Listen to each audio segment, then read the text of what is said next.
ভবিষ্যতের একটা পৃথিবী যেখানে সবকিছুই ছিল রোবটের দখলে। ঠিক তখনই একটা রোবট একটা ছোট্ট মেয়ের জন্য পুরো দুনিয়াটাই তোলপাড় করে ফেলেছিল। অসাধারণ ভিজুয়াল, দুর্দান্ত রোবট ফাইটিং আর ভবিষ্যতের প্রযুক্তির চমৎকার সব দৃশ্য নিয়ে আজকের গল্প দ্য নেক্সট জেন। আমি নিশ্চিত এই গল্প আপনাদের মন ছুঁয়ে যাবেই। আর হ্যাঁ, আমি হাইলি রেকমেন্ড করব সময় করে একবার হলেও পুরো মুভিটা দেখে ফেলতে। চলুন আর দেরি না করে মূল কাহিনীতে যাওয়া যাক। গল্পে শুরু হয় মাইসু নামের একটা মেয়েকে দেখিয়ে। মাইসুর বাবা তাদের সাথে থাকতো না, আর মাইসু তার মায়ের কাছেই বড় হয়েছে। মাইসুর একটা পোষা কুকুরও রয়েছে। কুকুরটির নাম হলো মোমো। ওরা এমন একটা শহরে বসবাস করে যেখানে সবকিছুই রোবটদের নিয়ন্ত্রণে চলে। একদিন মাইসু আর তার মা একটা নতুন রোবট লঞ্চিংয়ের প্রোগ্রামে যাচ্ছিল। মাইসুয়ের চুলগুলো এলোমেলো দেখে তার মা একটা চিরুনি বের করে, কিন্তু সেই চিরুনিটাও ছিল রোবট চিরুনি। মাইসুর আবার এইসব রোবটদের তেমন পছন্দ ছিল না, এজন্য সে চুল আঁচড়াবে না বলেই রোবট চিরুনিটার সাথে ফাইট করতে থাকে। কিন্তু রোবট চিরুনিটা ঠিকই মাইসুর চুলগুলো খুব বাজেভাবে ঠিক করে দিয়েছে।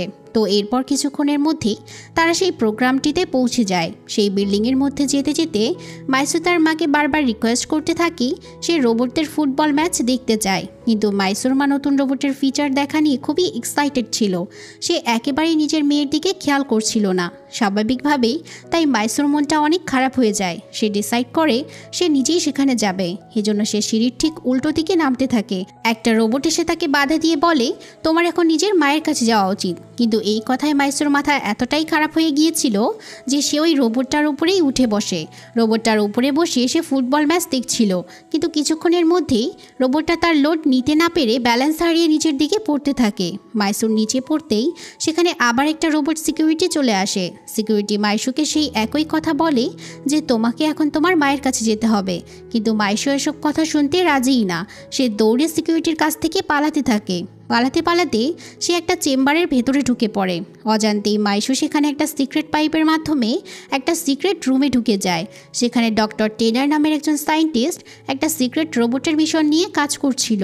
সায়েন্টিস্ট নিজে নিজেই বলছিল যে কোনো একদিন এই রোবটটা হয়তো পৃথিবীকে বাঁচাবে। সায়েন্টিস্ট রুম থেকে বের হয়ে যেতেই মাইসু সেই রুমের মধ্যে ঢুকে যায়। কৌতূহলবশত সে ওই রোবটটার কাছে যায়। রোবটটা এখনও অনেকটা অসম্পূর্ণ ছিল। মাইসু রোবটটার হাতে জাস্ট একটা টাচ করতেই আশেপাশের মেশিনগুলো অটোমেটিকভাবে অ্যাক্টিভ হয়ে যায়, আর কয়েক মিনিটের মধ্যেই রোবটটা স্বয়ংক্রিয়ভাবে অ্যাক্টিভেট হয়ে যায়।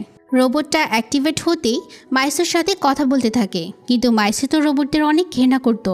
মাইসু খুব রাগ নিয়ে বলতে থাকে, তুমি আমার কাছে আসার চেষ্টাও করবে না। তখনই একটা সিকিউরিটি রোবট এসে মাইসুকে সেই রুম থেকে টেনে বের করে নিয়ে যায়। আর ভুলবশত মাইসু তার ব্যাগটা সেই রুমেই ফেলে এসেছিল। তো এই রোবটটির নাম ছিল 77। সে মাইসুর ব্যাগটা দেখতে পেয়ে তার মধ্যে থেকে সব কিছু খুলে খুলে দেখছিল। অন্যদিকে ততক্ষণে রোবট লঞ্চিংয়ের সেই প্রোগ্রামটা শুরু হয়ে গিয়েছিল। এই শহরে যত রোবট যেই লোকটা তৈরি করেছিল তার নাম হলো জাস্টিন পিট। শহরের প্রত্যেকটা মানুষ জাস্টিন পিটকে অনেক পছন্দ করত। জাস্টিন পিট সেই অনুষ্ঠানে অ্যানাউন্সমেন্ট করে সে সবার জন্য খুবই হাই টেকনোলজির একটা রোবট নিয়ে এসেছে। এর মধ্যে এমন এমন ফিচার দেওয়া হয়েছে যে রোবটটি গান গাইতে পারবে, নাচতে পারবে, এমনকি মানুষের সব কাজ করে দিতে পারবে। অবশেষে প্রোগ্রাম শেষ হতেই জাস্টিন যখন তার পার্সোনাল রুমে চলে আসে তখনই তার চেহারার হাবভাব অনেক পরিবর্তন হয়ে যায়। জাস্টিনের সাথে সবসময় একটা বিশাল রোবট সিকিউরিটি দেখা যায়, যার নাম হলো অ্যারিস। অ্যারিস ছিল এই শহরের সবচাইতে শক্তিশালী রোবট। এদিকে ততক্ষণে সেই সায়েন্টিস্টের কাছে খবর চলে যায় তার সিক্রেট রোবটটি তার সিক্রেট রুম থেকে হারিয়ে গিয়েছে। সত্যি সত্যি সায়েন্টিস্ট রুমে এসে দেখতে পায় রোবটটি তার রুমের দরজা কেটে বেরিয়ে গিয়েছে। সায়েন্টিস্ট প্রচণ্ড ভয় পেয়ে যায়। না জানি রোবটটা শহরের মধ্যে কোথাও বিশৃঙ্খলা সৃষ্টি করে। এদিকে 77 রোবটটি মাইসুর ব্যাগ নিয়ে বাইরে বেরিয়ে এসেছিল। সে নিজেকে কমান্ড দিয়েছে যেভাবেই হোক মাইসুর ব্যাগটা সে মাইসুকে ফিরিয়ে দিবেই। কিন্তু সেখান থেকে বের হওয়ার সময় একটা সিকিউরিটি রোবট তাকে আটকে ফেলে। তাকে তার কাছে বাধা দেওয়ার কারণেই সে ওই সিকিউরিটি রোবটটাকে নিজের লেজার কাটার দিয়ে কেটে দুভাগ করে ফেলে। তারপর খুব দ্রুত সে মাইসুর গাড়িটাকে ফলো করার চেষ্টা করে, কিন্তু সিকিউরিটি রোবট গিয়ে পুলিশ রোবটদের খবর দিয়ে দেওয়ায় অসংখ্য রোবট 77কে ধরতে চলে আসে। কিন্তু 77 ছিল অনেক হাই টেকনোলজির একটা অ্যাডভান্স রোবট। সে নিজের রকেট পাওয়ার ইউজ করে বাকি রোবটদের থেকে অনেক দূরে চলে আসে, কিন্তু বিপদ তো শেষ হয় না। কিছুক্ষণের মধ্যেই কিছু ফ্লাইং রোবটস এসে 77-এর উপরে গুলি বর্ষণ করতে থাকে। কিন্তু 77 যখন গুলি বের করে তখন অসংখ্য রোবটসও তার গুলির সামনে টিকতে পারছিল না। এভাবে কিছুতেই যখন রোবটসরা 77-কে থামাতে পারছিল না, তখনই কিছু বিশেষ রোবটের ফোর্স এসে তার উপর কামান ছুটতে থাকে। ফলে ঝুলন্ত রাস্তাটি ভেঙে 77 সোজা নিচে গিয়ে পড়ে। তবে কিছুক্ষণের মধ্যে 77 আবার অ্যাক্টিভেট হয়ে যায়। 77 বুঝতে পারে তার মেইন মেমোরিটা ঠিকভাবে কাজ করছে না। নিজের এমন অবস্থা দেখে 77-এর কোনো যায় আসে না। নিজের ভেতরের মেমোরিটা ফেলে দিয়ে সে আবার ব্যাগটা নিয়ে মাইসুর খোঁজে বেরিয়ে পড়ে। অন্যদিকে পরদিন মাইসুর স্কুল দেখানো হয়। স্কুলেও স্টুডেন্টরা সব কিছু রোবটের মাধ্যমেই শিখত। তাছাড়া প্রত্যেকেরই একটা করে নিজস্ব রোবটও রয়েছে। কিন্তু মাইসুর কোনো রোবট ছিল না, তাই তো সে একা একাই প্লেগ্রাউন্ডে ফুটবল খেলছিল। কিন্তু তখনই গ্রিনউড নামের একটা মেয়ে তাকে বিরক্ত করতে থাকে। এই মেয়েটির সাথে মাইসুর সবসময় ঝগড়া লেগেই থাকতো। মাইসুর তখন রেগে গিয়ে মেয়েটির মুখে তার বলটা ছুঁড়ে মারে। ফলে মেয়েটি তার সাথে থাকা কিছু রোবটকে পাঠিয়ে দেয় মাইসুকে মারার জন্য। এমনকি সে নিজেও মাইসুর মুখে জোরে একটা আঘাত করে ফেলে। তো মাইসু এভাবেই নিজের বাড়িতে ফিরে যায়। ওদের বাড়ির দরজাটা ছিল রোবোটিক্স। মাইসুর সব কিছুতেই বিরক্ত লাগছিল। এমনকি সে যেই বাটিতে খাবার খাচ্ছিল সেটাও রোবোটিক্স ছিল। তাই মেজাজ গরম করে খাবারের বাটিটা সে ডাস্টবিনে ফেলে দেয়। এদিকে তার মা তখনও রোবটদের নিয়েই ব্যস্ত ছিল। মাইসু সবসময় তার মায়ের অ্যাটেনশন পেতে চাইতো। মাইসুর মা যখন তার মুখের ওই কাটা দাগটা দেখতে পায় তখন বলে, তোমার নিজেরও একটা রোবট থাকা জরুরি। মাইসুর মেজাজ তখন আরও বেশি গরম হয়ে যায়। অন্যদিকে কিছু রোবটসরা 77-কে তখনও খুঁজে বেড়াচ্ছিল। অবশ্য তারা 77-এর সেই মেমোরিটা সেখানে খুঁজে পায়। এদিকে ততক্ষণে 77 মাইসুর বাড়ি খুঁজে পেয়েছিল। বাইরের শব্দ শুনতে পেয়ে মাইসুর কুকুরটা চিৎকার করতে থাকে। 77 কিন্তু কুকুরটার ভাষা বুঝতে পারত। কুকুরটা চিৎকার করে তাকে বলছিল এই বাসা থেকে বেরিয়ে যেতে। নিচে মমর চিৎকার শুনতে পেয়ে মাইশুও নিচে নেমে আসে। মাইশু তাকে দেখেই রেগে গিয়েছিল। সে জিজ্ঞেস করে, তুমি আমার পিছু কেন করছো? ঠিক সেই সময় আবার মাইশুর দাঁত ব্রাশ করার সময় হয়ে গিয়েছিল। এই জন্য তার মা তার রোবট ব্রাশটা তার কাছে পাঠিয়ে দেয়। ব্রাশটা অনেক চোরাচুরি করতে থাকে মাইশুর দাঁতগুলো পরিষ্কার করার জন্য। 77-এর কাছে মনে হচ্ছিল এই রোবট ব্রাশটা হয়তো মাইশুর জন্য বিপজ্জনক। এজন্য সে ফায়ার অ্যাটাক করে ব্রাশটাকে উড়িয়ে দেয়, যা দেখে মাইশুর অনেক ভালো লাগছিল। 77 যখন চলেই যাচ্ছিল মাইশু তখন তাকে বাধা দিয়ে নিজের কাছে রেখে দেয়। মাইশু তাকে বলে, আসলে তোমাকে আমার অনেক পছন্দ হয়েছে। এই জন্য সে তার মায়ের ভয়ে 77-কে একটা গ্যারেজের মধ্যে লুকিয়ে রাখে। তখন আবার 77-এর সিস্টেমগুলো তাকে জানাচ্ছিল তার মেমোরি ফুল হয়ে গিয়েছে, তাই কিছু ফাংশন ডিলিট করা খুবই জরুরি, কারণ সে তার মেইন মেমোরি কার্ডটা খুলে ফেলে দিয়েছে। অন্যদিকে আমাদের এই শহরের বিশাল রোবট কারখানাটা দেখানো হয়, যেখানে জাস্টিন পিট লক্ষ লক্ষ রোবট তৈরি করছে। এমন সময় জাস্টিন পিট সেখানে সেই সায়েন্টিস্টকে ডেকে আনে। জাস্টিন তাকে বলে, তুমি নাকি একটা রোবট বানিয়েছো, কিন্তু আমি সেটার সম্পর্কে কিছুই জানি না। তুমি ভালো করেই জানো আমার অনুমতি ছাড়া রোবট বানানো নিষেধ। তখনই জাস্টিন সায়েন্টিস্টের প্রতিকৃতির উপরে একটা রোবট রেখে প্রতিকৃতিটা ব্লাস্ট করে দেয়। সায়েন্টিস্ট তখন বুঝতে পারে এখানে লক্ষ লক্ষ রোবটগুলো আসলে নিজেরাই একটা করে বোম। যাই হোক, সায়েন্টিস্ট জাস্টিনকে জানায় সে রোবটটিকে খুঁজে বের করে নষ্ট করে ফেলবে। পরদিন মাইশু খেলার মাঠে খেলতে গেলে সেই মেয়েটি তাকে মাঠ ছেড়ে চলে যেতে বলে। মাইশু তখন রেগে গিয়ে সেখানে 77-কে ডেকে আনে। মেয়েটি তাকে দেখতে পেয়ে তাদের রোবটগুলোকে 77-এর কাছে পাঠিয়ে দেয়, কিন্তু 77 সেই রোবটটাকে আকাশে উড়িয়ে ব্লাস্ট করে ফেলে, যা দেখে সবাই ভয় পেয়ে মাঠ ছেড়ে পালাতে থাকে। মাইশু তো খুশিতে 77-কে জড়িয়েই ধরে। এরপর তারা দুজন মিলে পুরো শহর ঘুরে বেড়ায়, এমনকি বিভিন্ন জিনিস ব্লাস্ট করে করে তারা মজা নিচ্ছিল। এভাবেই প্রতিদিন মজা করে বাড়ি ফেরার পর 77 তার অপ্রয়োজনীয় মেমোরিগুলো ডিলিট করে দিত। তবে সে বেছে বেছে মাইশুর সাথে কাটানো সুন্দর সময়ের স্মৃতিগুলো রেখে দিত। তো শহরে এমন বিশৃঙ্খলা সৃষ্টির জন্য পুলিশ রোবটগুলো বহুবার 77-কে ডিজেবল করতে এসেছিল, কিন্তু 77 তাদেরই ব্লাস্ট করে দিয়েছে। এদিকে মাইশুর লাইফে কখনো এত খুশি ছিল না। একদিন একটা টিভি শোতে জাস্টিন পিটকে ইন্টারভিউ দিতে দেখা যায়। সেই শোতে তাকে প্রশ্ন করা হয়, আপনার তৈরি রোবট শহরে নানান বিশৃঙ্খলা সৃষ্টি করছে, এমনকি তারা একে অপরকে মেরেও ফেলছে। এই বিষয়ে আপনার কি মতামত, বা আপনি কি বলতে চান?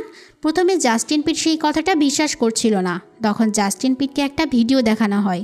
জাস্টিন পিট এটা দেখে তো অবাক হয়ে যায়, কারণ 77ই এমন হাঙ্গামা করে বেড়াচ্ছিল। অন্যদিকে সেদিন রাতে বাড়ি ফেরার পরে মাইশু লক্ষ্য করে 77-এর বডি থেকে ওয়ার্নিং অ্যালার্ম বাজছে। মাইশু তাকে কারণ জিজ্ঞেস করলে সে জানায়, আমার মেমোরি স্লোটটা নষ্ট হয়ে যাওয়ায় এমনটা হচ্ছে, যার ফলে প্রতিদিন আমাকে কিছু মেমোরি ডিলিট করে দিতে হয়। অন্যদিকে জাস্টিন ততক্ষণে সায়েন্টিস্টকে আটকে ফেলেছিল। সে বারবার 77-এর ব্যাপারে তাকে জিজ্ঞাসাবাদ করছিল। বাধ্য হয়ে সায়েন্টিস্ট তখন ভিডিও দেখে মাইশুর ঠিকানা বের করে ফেলে। পরদিন সকালে মাইশু আবারও সেই মেয়েগুলোকে ডিস্টার্ব করার জন্য খেলার মাঠে চলে আসে। 77 তাদের ভয় দেখায়, তবে সে কোনো বাচ্চার গায়ে হাত দিচ্ছিল না। কিন্তু মাইশু প্রচণ্ড উত্তেজিত হয়ে গিয়েছিল। সে 77কে আদেশ দেয় মেয়েটিকে গুলি করে দিতে, কিন্তু মেয়েটি তো ভয়ে কান্না করছিল। তখন 77 বলে, কোনো বাচ্চা মানুষকে মারা কখনো ভালো কাজ হতে পারে না, আমি এই কাজ করতেই পারবো না। এই কথা শোনার পর মাইশুর মন খারাপ হয়ে যায়। সেদিন বাড়ি ফিরেই 77 তার বডির এমন একটা ফাংশন ডিলিট করে দেয় যার মাধ্যমে সে আর কখনো কাউকে আঘাত করতে পারবে না। ফলে তার মেমোরি কার্ডেও অনেক জায়গা হয়ে যায়। খুশি হয়ে সে মাইশুর কাছে যায়, কিন্তু মাইশু মন খারাপ করে তখন বহু দূরের একটা পাহাড়ে বসেছিল। মাইশুর পায়ের ছাপ ফলো করে 77ও সেখানে চলে আসে।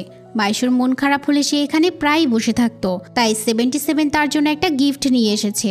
সেই গিফটটার মাধ্যমে 77 একটা রংধনু সৃষ্টি করে, যার মধ্যে মাইশুর পরিবারের ছবি ভেসে উঠেছিল। তারপর সে মাইশুর সাথে কথা বলে তার মন ভালো করে দেয়। এরপর বাড়ি ফিরে মাইশু দেখতে পায় সায়েন্টিস্ট টেনার তার মায়ের সাথে বসে গল্প করছে। তখনই মাইশু 77কে ডেকে আনে। সায়েন্টিস্ট তখনই 77কে ভালো করে একবার চেক করে নেয়। এমনকি সে একটা নতুন মেমোরি কার্ড ইনস্টল করতেই যাচ্ছিল, কিন্তু 77 ভালো করেই জানে নতুন মেমোরি কার্ড ইনস্টল করলে তার আগের সব মেমোরি ডিলিট হয়ে যাবে।